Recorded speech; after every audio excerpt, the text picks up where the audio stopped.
Madame, messieurs, très heureux de vous retrouver pour cette nouvelle édition de Décryptage sur Africa 24.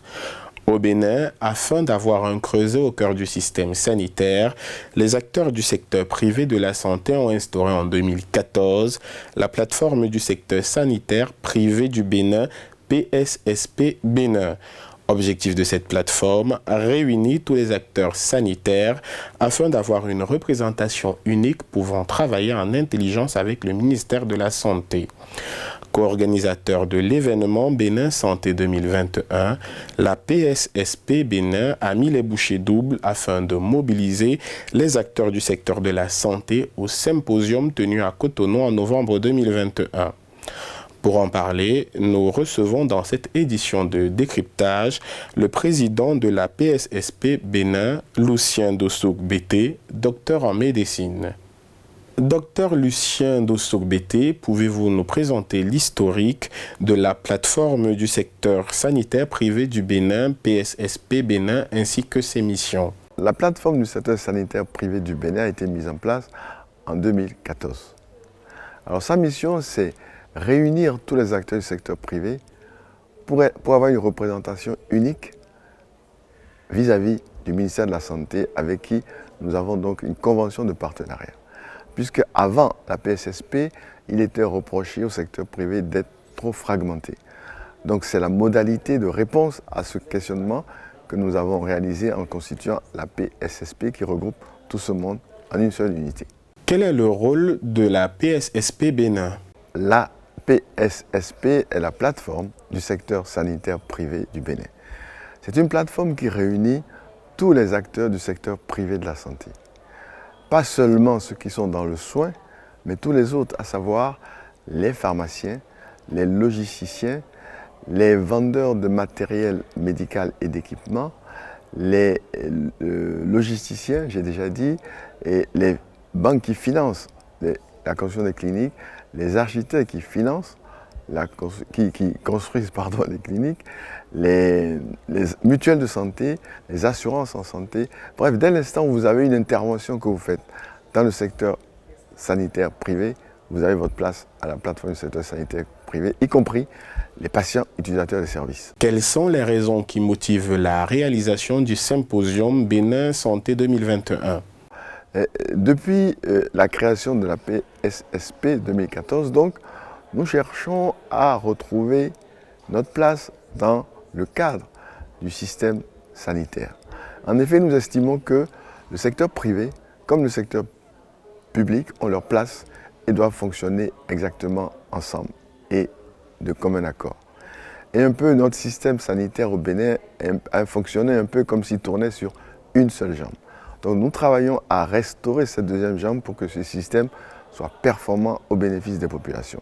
C'est ce que nous faisons en travaillant sur la qualité des services que nous présentons dans le secteur privé, en nous organisant pour améliorer les plateaux techniques dans les cliniques, pour améliorer les compétences et les connaissances à travers des formations continues, des séances de développement professionnel continu. Voici, et nous travaillons aussi sur la mobilisation de ressources parce que c'est un problème très important dans le secteur de la santé parce que ces ressources sont indispensables pour financer les équipements et pour financer la formation des ressources humaines. La gastro-entérologie était au cœur des formations et des conférences à l'occasion du symposium Bénin Santé 2021. Quelles sont les caractéristiques de l'équipement utilisé dans le cadre des examens sanitaires? Quand on prend la gastro-entérologie, vous avez des nécessités d'aller explorer le tube digestif par un fibroscope et vous passez par en haut, on va parler d'œsogastro-endoscopie ou par en bas, on va parler de recto-colosigmoïdoscopie. Donc voici des examens qui vont permettre de faire ces explorations ou par en bas ou par en haut. Et là, les endoscopes haut et bas sont effectivement pas les mêmes, donc ça fait deux équipements différents, mais savoir, et l'élément commun de ces deux-là, c'est la colonne de lumière qui va permettre de connecter l'équipement pour aller voir ce qui se passe à l'intérieur. À côté de ça, vous avez tous les actes opératoires qui peuvent se faire par voie endoscopique. C'est-à-dire, au lieu d'aller opérer le patient en faisant une grande cicatrice au milieu du ventre, vous en faites juste une petite qui est à la taille d'un bouton, vous passez l'endoscope et vous pouvez voir et travailler à l'intérieur. Pouvez-vous nous donner l'état des lieux de la disponibilité de ces équipements au Bénin? Ces équipements, ils sont très peu disponibles. En endoscopie, il y a moins d'une dizaine d'endoscopes qui sont dans le pays. Et les colonnes pour faire la chirurgie endoscopique, il y en a peut-être une ou deux de disponibles. Le symposium Bénin Santé 2021 a porté sur la contribution du secteur privé à la réalisation de la couverture sanitaire universelle au Bénin. Que peut-on retenir? Cette couverture sanitaire universelle, elle dit simplement que dans le Bénin, puisque c'est de ça qu'il s'agit, tous les individus qui ont besoin de se soigner, de services de santé, ils doivent pouvoir trouver des services de qualité là où ils vont le chercher. Et pour aller le chercher, il ne faut pas que ça soit compliqué, qu'ils aient besoin de parcourir de grandes distances. Et ensuite, quand ils vont chercher le service, il ne faut surtout pas qu'ils aient des dépenses trop importantes qui peuvent être catastrophiques et les précipiter dans la pauvreté s'ils n'y étaient pas encore. Et voici ce sur quoi nous avons travaillé. Et pour ce qui est du secteur privé de la santé, nous avons travaillé donc sur comment faire pour que les soins soient de qualité chaque fois que quelqu'un vient les chercher. Et pour ça, donc, on a travaillé sur comment financer les équipements. On a travaillé sur améliorer les connaissances et les compétences des professionnels qui travaillent.